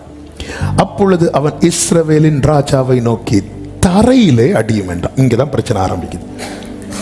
தரையிலே அடியும் என்றான். அவன் 3 தரம் அடித்தான் என்றல்ல, அடித்து நின்றான். வேர்ட் பை வேர்ட் கவனிங்க. அப்பொழுது தேவனுடைய மனுஷன் அவன் மேல் கோபமாகி, நீர் 5 விசை அடித்தீரானால் அப்பொழுது சீரியரை தீர முறியடிப்பீர், இப்பொழுதோ சீரியரை 3 முறை மாத்திரம் முறியடிப்பீர். இது படிக்க கொஞ்சம் கஷ்டமா இருக்கு இல்ல? நல்ல கவனிங்க. இதுவரை சொன்னதையே செஞ்சிட்டு இருந்தியே யோவாசே, இப்போ உங்ககிட்ட என்ன சொன்னார்? அடியும் சொன்னார். ஒன்னு நீ 1 வாட்டி அடிச்சிருக்கணும், இல்லைன்னா எத்தனை வாட்டி அடிக்கணும்னு கேட்டிருக்கணும். இவன் அடித்து நின்றான்னா டக் டக் டக்குன்னு அடிச்சுட்டு இப்ப நிக்கிறான். ஆமா, எத்தனை வாட்டி அடிக்கணும்? எல்லாத்தையும் பொறுமையா இருந்து செஞ்சுட்டு சில இந்த இடத்துல எலிசா 3 வாட்டி அடியும் சொன்னா 1 வாட்டி அடிச்சிருக்கணும், இல்லைன்னா எத்தனை வாட்டி அடிக்கணும்னு கேட்டிருக்கணும். இந்த 2ல ஏதாவது ஒண்ணு பண்ணியிருந்தா கூட, ஏன்னா எல்லாமே சொல்றபடி செஞ்சுட்டே இருக்கிறான். அம்புகளை பிடிக்கிறான், கையவையும் வைக்கிறான், ஜன்னலை திறக்கிறான், எய்கிறான், அடுத்த அம்புகளை எடு, எல்லாமே சொல்லப்படி செஞ்சுட்டு இந்த இடத்துல வந்ததும் அவனுக்குன்னு தோன்றதை செய்ய ஆரம்பிக்கிறான். நான் என் வாழ்க்கையில ஒரு 10 ஸ்டெப் ஆண்டவர் வச்சிருக்கிறார். 5 ஸ்டெப் அவர் சித்தப்படி நான் வந்துட்டு 6வது ஸ்டெப் எனக்குன்னு தோன்றபடி நான் செய்யறேன் தெரியுமா? அந்த இடத்துல கோபம் வருகிறது. யாருக்கு தெரியுமா? இங்க பாருங்க, எலிசாவை மரண படுக்கையிலிருந்து இவனுடைய வெற்றிக்காக போராடிட்டு இருக்கிறான். உன் வெற்றிக்காக நான் போராடும் போது நீ உனக்கு தோன்றினபடி செய்வாயானால் 3 முறை அடித்தான் என்றல்ல, அடித்து நிக்கிறான். இப்படி பாக்குறான். இவர் என்கிட்ட 3 தடவை சொல்லி அடியும் தானே சொன்னார். நான் எத்தனை தடவை அடிக்கணும்? அது நீ அடிக்கிறதுக்கு முன்னாடியெல்லாம் கேட்டிருக்கணும். கொஞ்சம் பொறுமையா நல்லா புரிஞ்சுக்கோங்க. தேவனுக்காய் காத்திருக்கிறவர்களே தெளிவு இல்லாமல் ஒரு ஸ்டெப் கூட எடுத்து வைக்க கூடாது. தெளிவு இல்லாம நமக்கு நிறைய தோணும் கரெக்ட்னு. ஏன்னா இதுவரை செஞ்சது எல்லாமே கரெக்ட், இதுக்கு முந்தின இது செஞ்சது கரெக்ட். எலியா சொல்றாரு இது ரட்சிப்பின் அம்பு அப்படிங்கிறார். அவ்வளவுதான், பேலன் வந்துட்டு அடுத்து நம்ம பண்றது கரெக்டா தான் இருக்கும். பேதுரு, நீர் உன்னதமான தேவனுடைய குமாரனாகிய கிறிஸ்து என்கிறார். ஏய், மாம்சமும் ரத்தமும் வெளிப்படுத்தலப்பா, அவரே வெளிப்படுத்துறார். பேதுரு நினைச்சார் இனி நம்ம பேசுறதெல்லாம் கரெக்டா தான் இருக்கும், இவைகள் உமக்கு சம்பவிக்க கூடாது, எனக்கு பின்னாக போ. சாத்தானே, ஒரு காரியம் நமக்கு வாய்க்கப்படும் போது அடுத்த காரியத்துல ரொம்ப கவனமா இருக்கணும். ஒரு காரியம் நமக்கு செட் ஆகும் போது அடுத்த காரியத்துல தான் ரொம்ப ரொம்ப கவனமா இருக்கணும். ரட்சிப்பின் அம்பு. இப்ப அடுத்து மரண படுக்கையிலிருந்து போராடுறாரு. அம்புகளை பிடித்தான், தரையில அடியும். 1 அடிச்சிருக்கணும், இல்லைன்னா எத்தனை வாட்டி அடிக்கணும் கேட்டு இது 3 முறை அடித்து நிக்கிறான். அடி பார்க்கிறான். தேவனுடைய மனுஷன் இன்னும் 2 வாட்டி அடிக்கணும். அவன் மட்டும் கேட்டிருந்தா சொல்லிருப்பார், ஒரு 5 வாட்டி அடிப்பா. அடிச்சுட்டேன்னா கம்ப்ளீட் ஆயிரும். சீரியரை தீர முறிய. இதுதாங்க தேவன் என்கிட்ட விரும்புறது, தேவன் நம்ம கிட்ட விரும்புறது. போன மாசம் ஒரு போராட்டத்திலிருந்து வெளியே வந்துட்டு அடுத்த மாசம் இன்னொரு போராட்டத்துக்குள்ள போறத கர்த்தர் விரும்பல. எத்தனை நாள் இந்த வேதனையை நீ சுமந்து கொண்டிருப்ப? எத்தனை நாள் இந்த சோதனையை நீ சந்தித்து கொண்டிருப்ப? என்னைக்கு நீ வெளியே வந்து நான் சேனைக்குள் பாய்ந்தேன், மதிலை தாண்டினேன், எனக்கு குறித்த உயர்ந்த ஸ்தலத்திலே நான் வந்து நிக்கிறேன், எத்தனைக்கு சொல்ல போற? என்னைக்கு யுத்தம், என்னைக்கும் பிரச்சனை, என்னைக்கும் கண்ணீர், என்னைக்கும் போராட்டம், கோபம் வருது அவருக்கு. இதுவரை எல்லாமே ஏன்னு கூட கேட்கல இந்த யோவாஸ். ரொம்ப வேதனை. ஒரு காரியம் தவறுறான், அவனுடைய வாழ்க்கையில் அந்த பூரணம் அங்க நஷ்டமாகுது. இதுக்குதான் ஒரு தேவ பிள்ளைக்கு என்ன தேவைன்னா, ஆண்டவரே கர்த்தருக்காக நான் பொறுமையோடு காத்திரு. எனக்கு கிருபை தாங்க, எனக்கு கிருபை தாங்க. அடுத்து நான் என்ன செய்யணும்? இதுவரை எல்லாமே அவர் சொன்னபடியே செஞ்சு வந்துட்டு ஒரு இடத்துல நமக்கு தோன்றது செய்யறோம் தெரியுமா? இவ்வளவு செஞ்சதுக்கும் ஒரு பிரயோஜனம் இல்லை. அந்த ரட்சிப்பின் நம்பை கூட உன்னால அனுபவிக்க முடியாம போயிட்டேயோ வாசே. எல்லாம் செஞ்சு செஞ்சு ஸ்டெப் பை ஸ்டெப்பா ஒவ்வொன்னா பார்த்து பார்த்து பார்த்து பார்த்து செஞ்சு ஒரு காரியத்துல அவருடைய விருப்பத்தை வைக்காம நமக்கு தோன்றதை செய்யறோம். அப்படி மட்டும் செஞ்சிடவே கூடாது. ஒரு காரியம் வாய்க்கப்பட்டு அடுத்த ஸ்டெப் எடுத்து வைக்க போறோம் தெரியுமா? அந்த நெக்ஸ்ட் ஸ்டெப், வெரி நெக்ஸ்ட் ஸ்டெப்ல என்ன வேணாலும் சம்பவிக்கும். ரொம்ப ரொம்ப கவனமா இருக்கணும். ஹல்லேலூயா, ஆமென் சொல்லுங்க பார்க்கலாம். மூன்றாவது, எதுக்கு பொறுமை தேவை தெரியுமா? சகிக்க.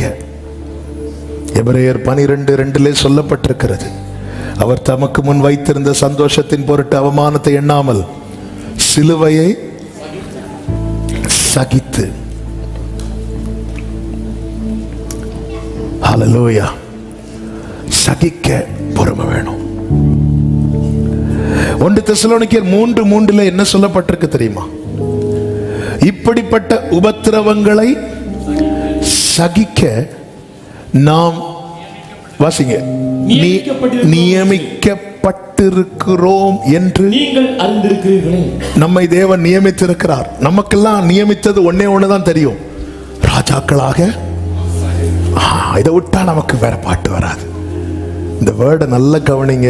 அழைக்கப்பட்ட சபையே, நம்மை கர்த்தர் அப்பாயின் பண்ணி இருக்கிறது எதுக்கு தெரியுமா? உபத்திரவங்களை. உலகோர் பகைத்திட்டால் என்னை உற்றால் நிந்தைகள் சுமந்திட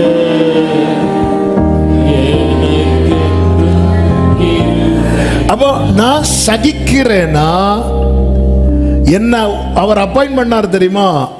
அதை நான் கனப்படுத்துகிறேன் என்ற அர்த்தம். நான் சகிக்காம செயல்படுகிறேன் என்றால் நான் அவர் என்னை எதற்கென்று நியமித்தாரோ அதை நான் கனவீனப்படுத்துகிறேன் என்ற அர்த்தம். இதற்கென்றே நீங்கள் நியமிக்கப்பட்டிருக்கிறீர்கள். நியமிக்கப்பட்டிருக்கிறோம் என்று அறிந்திருக்கிறீர்கள். சோதனையை சகிக்கணும். யாக்கோபு 1:12 சோதனையை சகிக்கிற மனுஷன் பாக்கியவான். அநியாயத்தை சகிக்கணும். 1 கொரிந்தியர் 6:7 பவுல் சொல்லுகிறார், நீங்கள் ஒருவரோடு ஒருவர் வழக்காடுவது எவ்விதத்திலும் குற்றமாய் இருக்கிறது. அப்படி செய்கிறதை விட நீங்கள் ஏன் அநியாயத்தை சகித்துக் கொள்ளுகிறதில்லை? ஏன் நஷ்டத்தை பொறுத்து கொள்ளுகிறதில்லை? நீங்களே அநியாயம் செய்றீங்க. அதாவது அவன் எனக்கு நஷ்டப்படுத்தினான், நான் அவனுக்கு ஒரு நஷ்டத்தை கொடுக்கணும். அவன் எனக்கு அநியாயம் செஞ்சான், நான் அவனுக்கு அநியாயம் செய்யணும். இது குற்றமாயிருக்கிறது என்று பைபிள் சொல்லுகிறது. அப்படி செய்கிறதை விட அதை கொஞ்சம் சகிச்சுட்டா,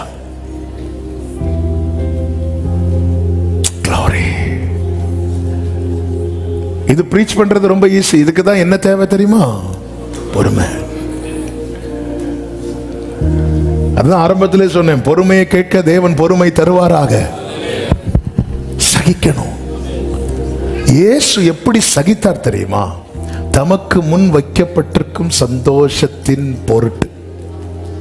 நான் இங்க சகிச்சிட்டா சந்தோஷம், சகித்தால் சந்தோஷம், சகித்தால் சந்தோஷம். சகித்தால் பக்கத்துல பார்த்து சொல்லுங்க, சகித்தால் சந்தோஷம்.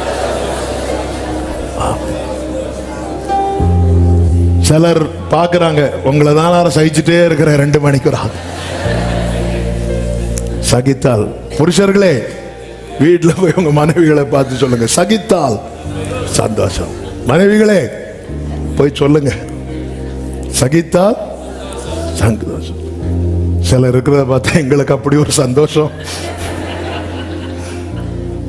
சகித்தால் சந்தோஷம்.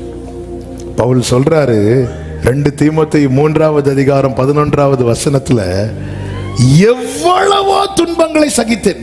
என்ன வேர்டுங்க அது? எவ்வளவோ துன்பங்களை சகித்தேன். 2 தீமோத்தேயு 3:11. இவைகள் எல்லாவற்றிலும் கர்த்தர் என்னை நீங்களாக்கிவிட்டார். சகித்தால் விடுதலை, சகித்தால் சந்தோஷம், சகித்தால் விடுதலை.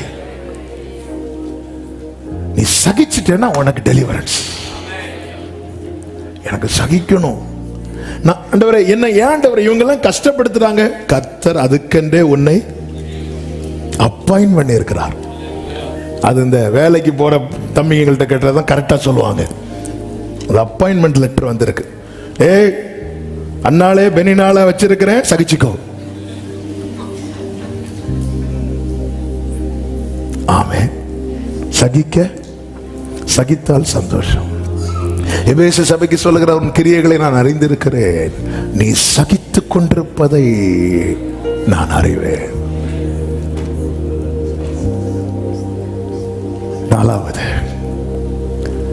நியமித்த ஓட்டத்தை ஓட பொறுமை தேவை. எபிரேயர் 12:1. விசுவாசத்தை துவக்குகிறவரும் முடிக்கிறவருமாய் இருக்கிற இயேசுவை நோக்கி நமக்கு நியமித்திருக்கிற ஓட்டத்தில் பொறுமையோடு ஓடக்கடவும். நியமித்த ஓட்டத்தை ஓட.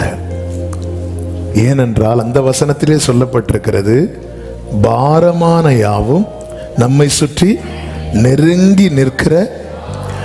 அப்போ எப்படியாவது நம்மளை ஏதாவது ஒரு விஷயத்துல அட்லீஸ்ட் அந்த லாஸ்ட் ஸ்டெப் எடுத்து வைக்கிற டைம்லையாவது தள்ளி விடணும் என்பது சாத்தானுடைய நோக்கம்.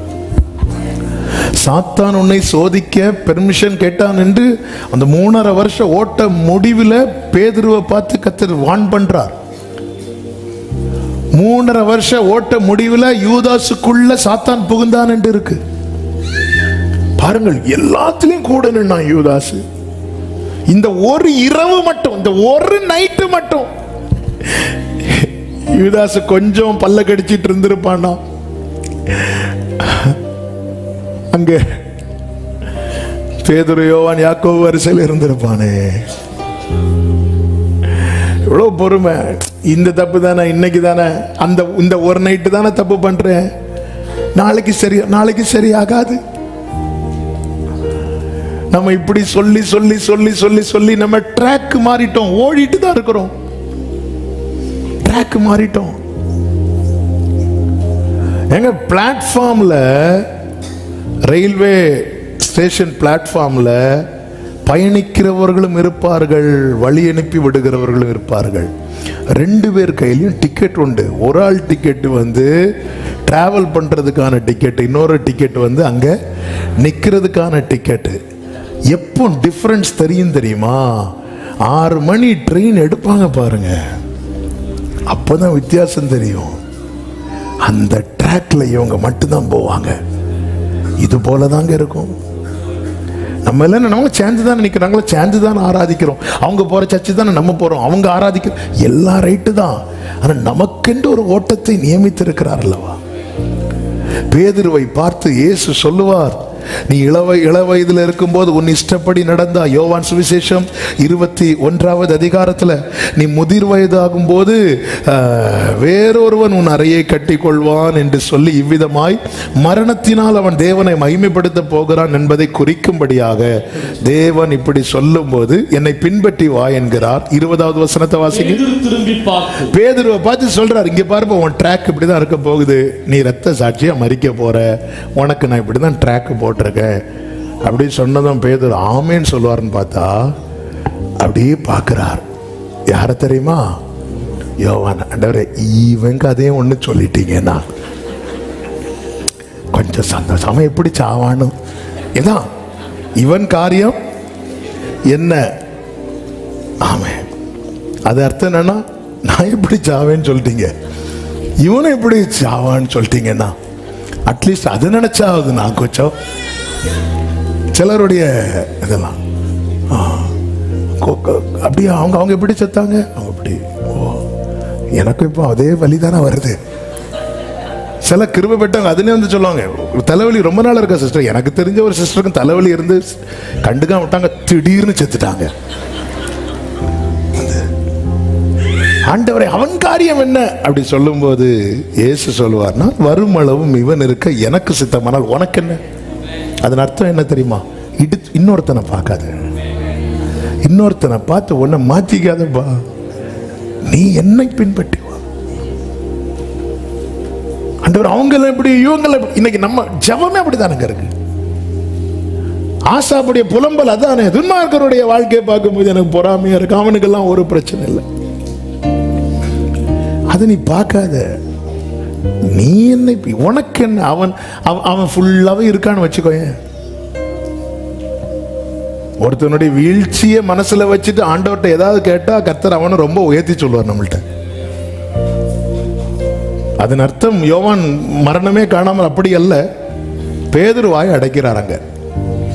நான் வரும் அளவும் இவன் இருக்க எனக்கு சித்தமானால் உனக்கு என்ன. அதை நீ பார்க்காதேங்கிறார். அதை நீ பார்க்காத, உனக்குன்னு நான் ஒரு ஓட்டத்தை நியமிச்சிருக்கிறேன். நம்ம கண்ணில் இருக்கிற உத்தரத்தை உணராமல் சகோதரன் கண்ணில் இருக்கிற துரும்ப பார்த்துட்டு இருந்தா திடீர்னு நம்ம ஓட்ட முடியுதுங்க. இந்த கண்ணில் இருக்கிற உத்தரத்தை எடுக்க எவ்வளோ சான்ஸ் கொடுத்தார், எவ்வளோ தருணங்களை கொடுத்தார். நாம நம்மை மாற்றிக்கொள்ளாமல் மற்றவர்களை திருத்த போய் குற்றம் கண்டுபிடித்து அது இதையும் சொல்லி கடைசியில் ஏங்க புரியும்படி சொல்றேன். ஒரு டிராவல்ஸ் நான் வச்சு நிறைய பேருக்கு பாஸ்போர்ட் எடுத்து கொடுத்து விசா எடுத்து கொடுத்து கடைசியில் எனக்கு பாஸ்போர்ட் இல்லைன்னா ஆண்டவர்கிட்ட போய் அங்க போயிட்டு நான் டிராவல்ஸ் வச்சிருக்கிறேன், அதே டிராவல்ல போயிரு சொல்ல முடியுமா? முடியாது. உங்கள் ஆத்துமாக்களை குறித்து நீங்கள் எச்சரிக்கையாயிரு. எனக்குன்னு ஒரு ட்ராக் போட்டிருக்காரு, அதனால அதை அப்படியே பார்த்துட்டு போயிட்டே இருக்கணும். பக்கத்தில் நிறைய பேர் இருப்பாங்க. தளரும் போது ஆபிரகாம் சொல்லுவார், இங்கே பாருப்பா 25 வருஷம்பா ஓடு, நீ 25 நாள் தான் ஆச்சு. ஆமென். அதாவது திருமணம் முடிந்து 20 வருடம் ஆனவர்கள் புத்திர பாக்கியத்துக்காக ஜெபம் வந்திருக்காங்க. திருமணம் முடிந்து 2 மாசத்துல நான் வந்தோட வருஷம் கேட்பேன், வருஷம் எத்தனை ஆச்சு அப்படின்னா. இப்போ ஒரு 2 வாரத்துக்கு முன்னாடி நடந்தது. பார்த்தீங்கன்னா கர்த்தர் உங்களை சீக்கிரமா ப்ளஸ் பண்ணுவார் இப்படின்னாங்க. 2 வருஷமா 2 மாசம். ஐயோ ரொம்ப லேட் ஆயிட்டு, நீ 2 நாள்ல வந்திருக்கணுமே.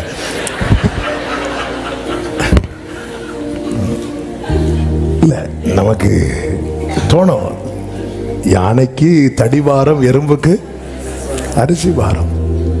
ஐயோ ஆண்டவரே, நானும் 5 வருஷமா காத்திருக்கிறேன்.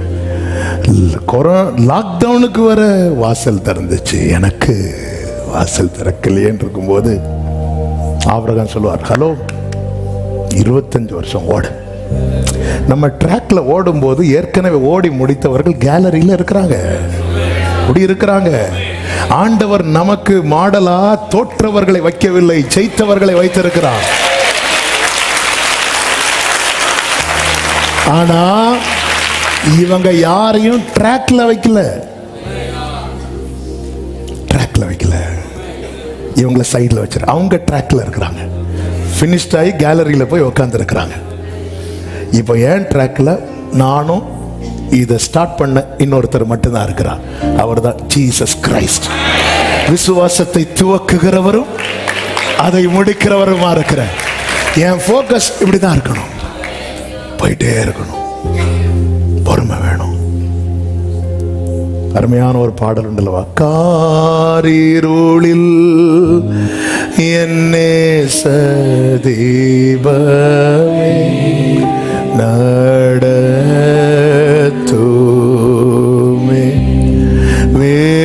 வேரோளி இல்லை வீடும் தூரமே நடத்துமே, நீர் தாங்கின் தூர காட்சி போராடி மட்டும் என் முன் காண்பி. நியமித்த ஓட்டத்தில் ஐந்தாவது லூக்கா 21:19 சொல்லப்பட்டிருக்கிறது, உங்கள் பொறுமையினால் உங்கள் ஆத்துமாக்களை காத்துக்கொள்ளுங்கள்.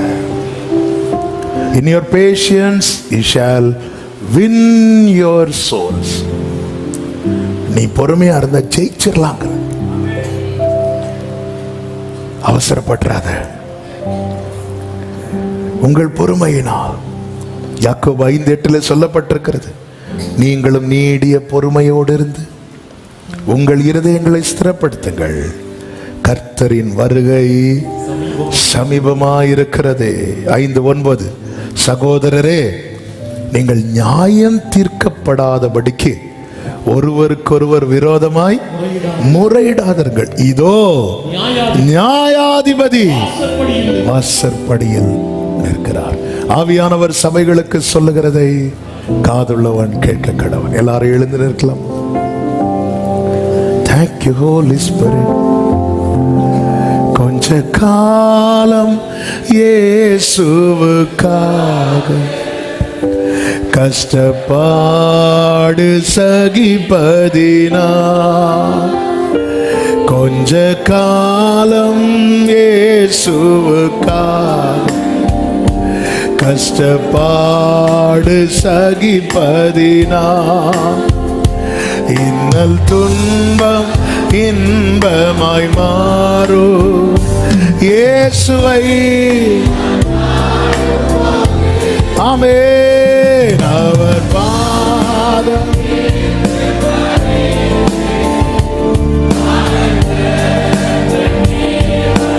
கைகளை உயர்த்தி நம்பிக்கையோட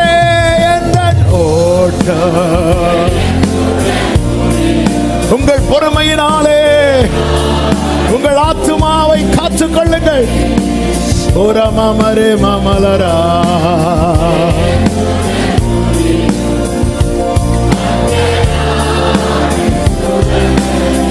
கஷ்டம் கண்ணீர் நிறைந்த உலகை கடந்தென்று நான் மறைவே. நம்முடைய குடியிருப்பு பரலோகத்தில் இருக்கிறது. அங்கே இருந்து ரட்சகர் வர பொறுமையோடு காத்திருக்கிறோம். ஆமென். ஜீவ ஊற்றருகே என்னை நடத்து. இன்னைக்கு கண்ணீரின் பள்ளத்தாக்கில் நடக்கிற சகோதரா சகோதரி, நாளை ஜீவ ஊற்றருகே அவர் நடத்தி செல்வார். அவர் நடத்தி செல்வார். கைகளை விரித்து உயர்த்தி அவர்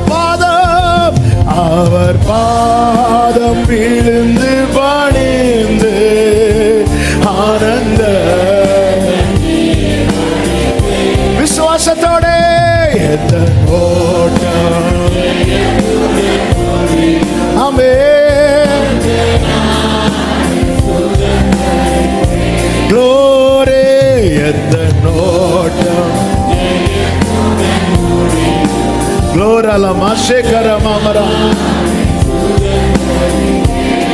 இந்த தேகம்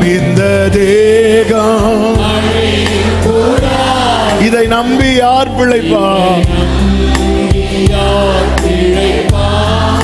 ஆமென். இந்த தேகம் ஜீசஸ் இதை நம்பி என் பிதா வீட்டில்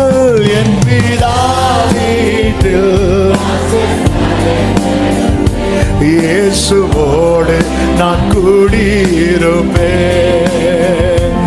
எவ்வளவு மேன்மையை வைத்திருக்கிறார் தெரியுமா? எவ்வளவு பாக்கியத்தை வைத்திருக்கிறார் தெரியுமா? கர்த்தர் நல்லவர். கைகளை உயர்த்தி அவர் பாதம்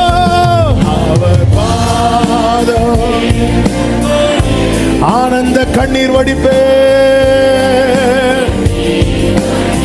விசுவாசத்தோட அநேகர் நமக்கு முன்னாக ஓடி முடிச்சிட்டாங்க. நம்மை ஓட வைத்துட்டு கொண்டிருக்கிறார். நியமித்த ஓட்டத்தில் பொறுமையாய் ஓடு சகோதரி, பொறுமையாய் ஓடு சகோதரா.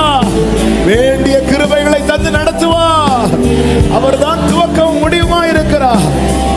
ஓட்ட முடியும் போது வீணை நாதம் தோணி தீடும் நேரம் வரவேற்பு ஆண்டவரை இந்த பாக்கியத்தை ஒருவரை இழந்துடக்கூடாதுப்பா, ஒருவரை இழந்துடக்கூடாதுப்பா. எத்தனை பேர் நம்பி சொல்லுவீங்க?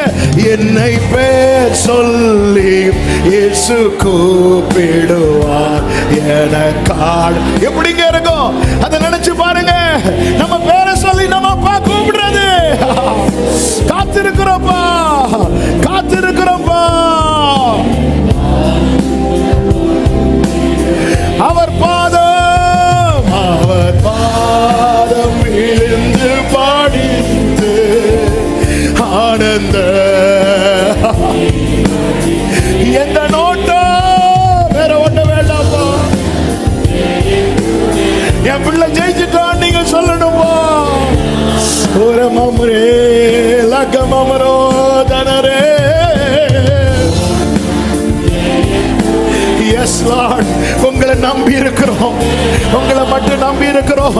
அர்ப்பணிப்போடு 2 கைகளை விரித்து உயர்த்தி பலியாக காணிக்கையாக படைத்தேனே உமக்காக அப்பா.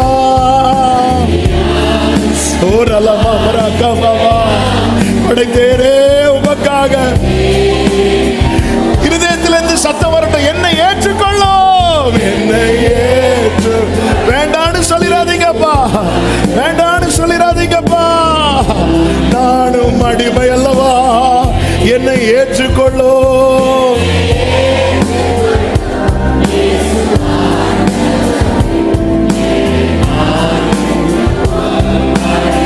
கொஞ்ச காலம், கொஞ்ச காலம்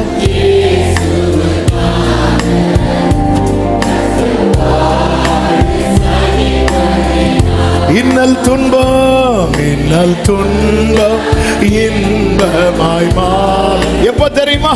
இயேசுவை ஹalleluya அவர் பாதம் விழுந்து பாடித்து ஆனந்த ஜீசஸ் எந்த நோட்டம்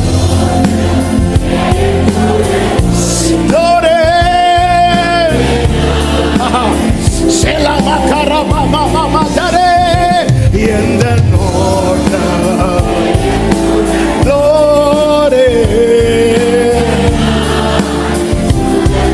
எந்த ஓட்டம் ஜெயத்துடன் முடியும். எந்த ஓட்டம் அந்த நாடு சுதந்தரிப்பேன். Glory. எந்த நோட்டம் ஜெயத்துடன்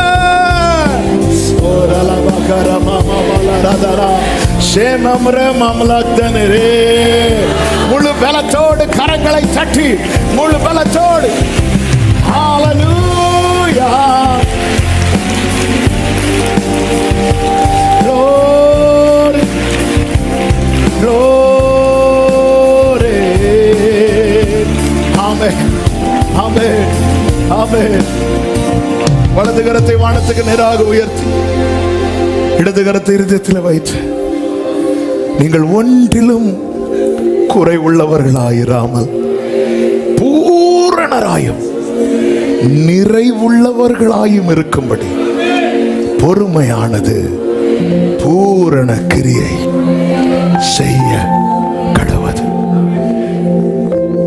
ஆளுகை செய்யும் எங்களுக்குள்ளே இந்த கிரியையை நீர் நடப்பியும் வசனத்தை ஏற்றுக்கொள்ள உம்முடைய செயலின் முடிவுக்காய் காத்திருக்க சகிக்க நியமித்த ஓட்டத்தை பொறுமையோடு ஓடி முடிக்க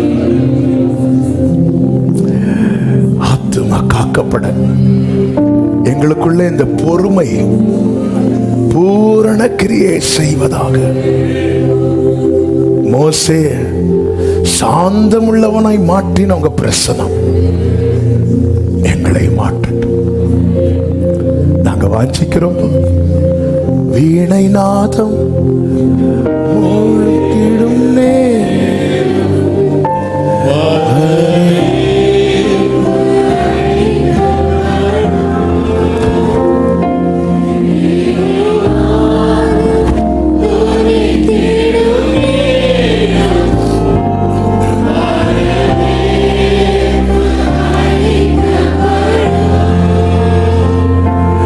என்னை பேர் சொல்லி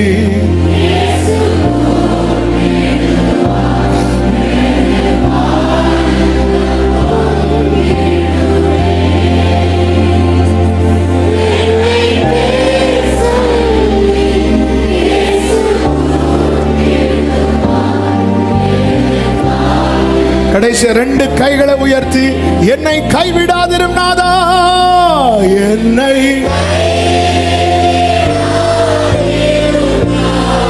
என்ன நிந்தை நேரிலோ ஜீசஸ் என்னை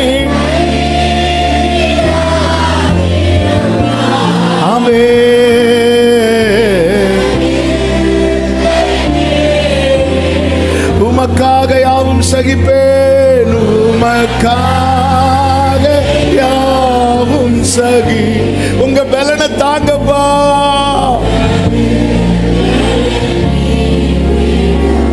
உமக்காக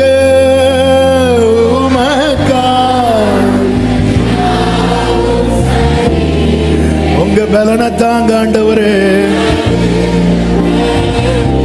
கரங்களை அசைத்து ஹalleluya பாடுவோம். ஹalleluya,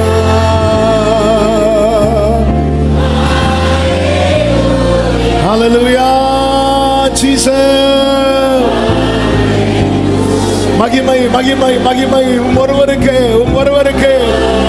ஒருவருக்கு மாத்திரமே. ஹalleluya, ஹalleluya.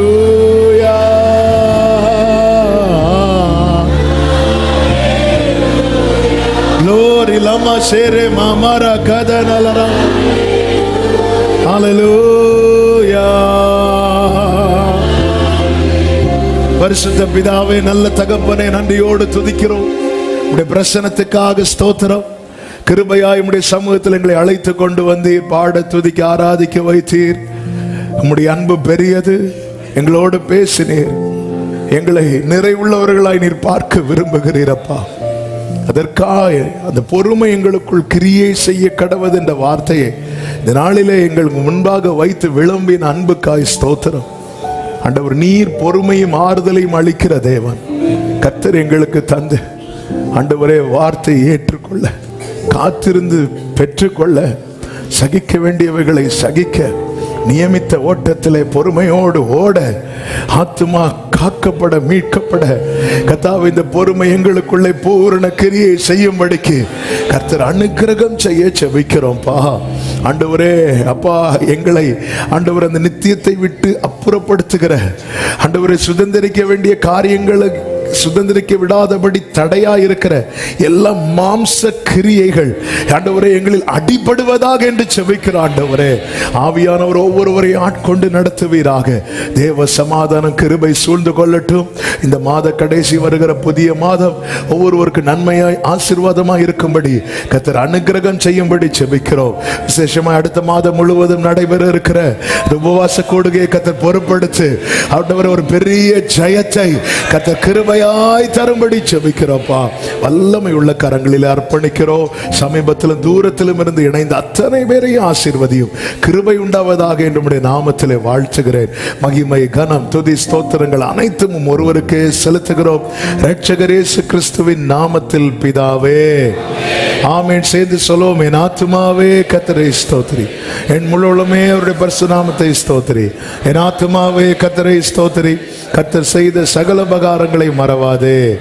ஆமென். நம்முடைய கர்த்தராகிய இயேசு கிறிஸ்துவின் கிருபையும் பிதாவாகிய தேவனுடைய அன்பும் பரிசுத்த ஆவியானவருடைய ஐக்கியமும் சிநேகமும் பாதுகாவலும் நம் அனைவரோடும் எல்லா பரிசுத்தவான்களோடு கூட கர்த்தருடைய வருகை மட்டும் தங்கி இருப்பதாக. ஆமென். ஹalleluya. God bless you. கர்த்தர் உங்களை ஆசீர்வதிப்பாராக.